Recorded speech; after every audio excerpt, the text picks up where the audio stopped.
오늘 추미애 법무부 장관의 후임으로 박범계 민주당 의원이 내정이 되었습니다. 대통령께서 임명을 하셨으니 어쩔 도리는 없는 것이죠. 대통령께서 임명을 했으니 이제 더 이상 말하지 말라 하는 말씀하는 분들이 상당히 많습니다.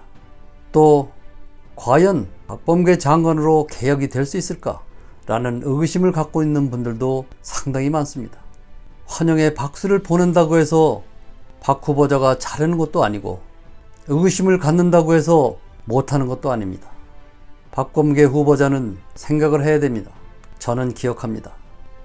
윤석열 중앙지검장이 지명됨과 동시에 박근혜 정부로부터 핍박을 받고 여기저기 돌아다닐 때 내가 이런 말을 했다. 성렬이 형, 힘들고 괴로워도 절대 사표 내고 나가지 마.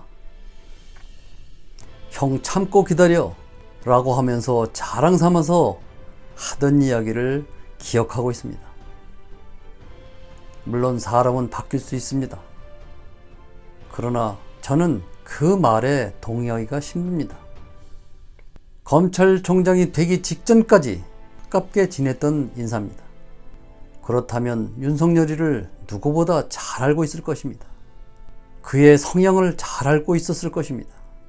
물론 그 가족에 대한 비리나 서가 쪽에 대한 비리를 알 수는 없을 수 있습니다. 그러나 윤석열에 대한 개인적인 성향은 누구보다 잘 알 수 있었지 않나 라는 생각을 합니다. 대통령께서 지명을 하셨으니 믿기는 합니다마는 박범계 개인에 대한 신뢰를 가질 수가 없다는 것입니다. 박범계 후보자를 지지하지 않는다면 대통령을 힘들게 하는 것이다 라고 말씀하시는 분들이 상당히 많습니다. 그러나 국민은 잘 모릅니다. 그냥 걱정을 하는 것입니다. 문무일 검찰총장이 그랬고 감사원장이 그랬고 민주당 당적으로 당선된 몇몇 정신 나간 의원들이 그랬습니다.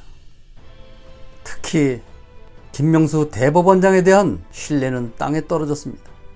김명수 대법원장의 모습이 대법원장의 본 모습이라 할지라도 그것을 보는 국민들은 신뢰를 할 수가 없는 것입니다. 그래서 박범계 후보자도 신뢰를 할 수가 없는 것입니다. 박 후보자는 이 모든 비판과 의구심을 온전히 몸으로 맞이하고 가야 할 것입니다. 나는 그렇지 않다라고 변명할 것도 없습니다. 결과가 말해줄 것입니다. 앞으로 당신의 모습이 당신을 평가하게 할 것입니다.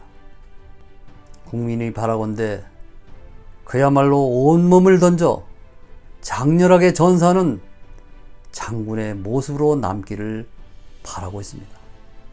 주군을 위해서 내 한 목숨 바친다는 각오로 임하지 않으면 당신은 역사의 죄인으로 남을 것입니다.